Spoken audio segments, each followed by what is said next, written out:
Praise the Lord.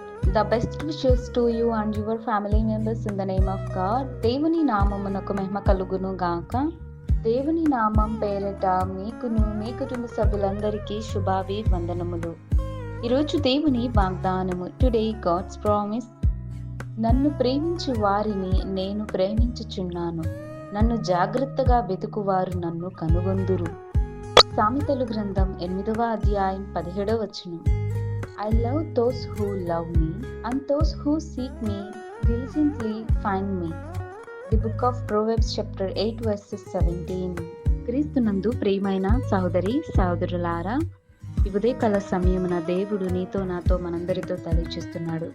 చూడండి, ఈ లోకంలో మనుషుల యొక్క ప్రేమ శాశ్వతమైనది కాదు. ఎందుకంటే మనుషుల యొక్క ప్రేమ కొద్ది కాలం వరకే ఉంటుంది.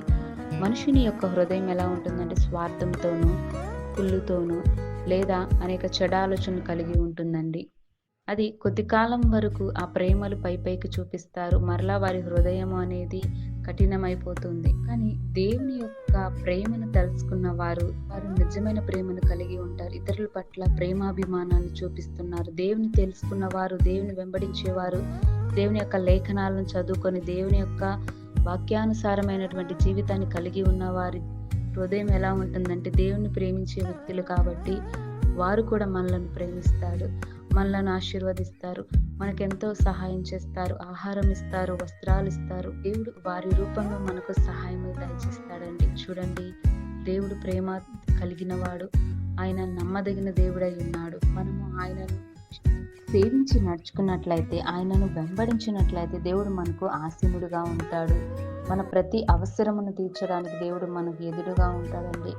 ఆపద సమయంలో కూడా దేవుడు మనలను ఆదుకుంటాడు, రక్షణగా ఉంటాడు, తోడు నీడగా ఆయన మన పట్ల ప్రేమని జాలిని చూపిస్తాడండి. మనము ఆయన ప్రేమించే వ్యక్తిగా దేవుడు మనల్ని ప్రేమిస్తాడు. దేవుని యొక్క ప్రేమ అనేది శ్రేష్టమైనది, అది శాశ్వతమైనది.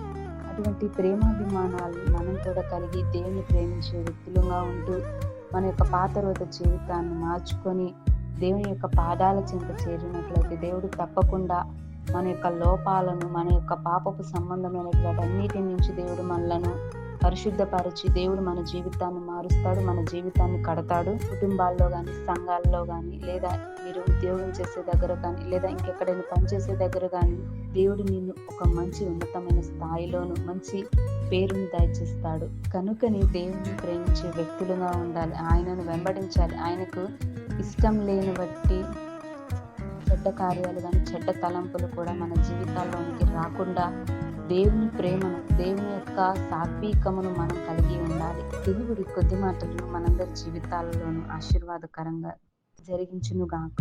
ఆమేన్. ప్రార్థన. ప్రేమ కలిగిన యేసయ్య, మా ప్రియ పరలోకపు తండ్రి, నీకు స్తోత్రాలు చెల్లిస్తున్నా. ప్రభువా, నన్ను ప్రేమించు వారిని నేను ప్రేమించుచున్నాను. నన్ను జాగ్రత్తగా వెతుకువారు నన్ను కనుగొంటారని తెలియజేస్తున్న విధానాన్ని బట్టి నీకే నా కృతజ్ఞతాస్తుతులు చెల్లిస్తున్నాను. ప్రభా, ప్రతి ఒక్కరి హృదయాన్ని మార్చండి. ప్రభా, ప్రేమతో నింపండి. నిన్ను ప్రేమించే వ్యక్తులుగా మార్చండి. నీ పాదాల చెంత చేరి నిన్ను కొనియాడి ఆశ్రయించి నిన్ను జాగ్రత్తగా వెంబడించే అట్టి జ్ఞానము, బుద్ధిని, నీ యందు ప్రేమాభిమానాలను పొందుకునే వ్యక్తులుగా ఉండే కాపుదల దయచేయమని యేసయ్య నామమున అడిగి వేడుకొనుచున్నాను తండ్రి. ఆమేన్.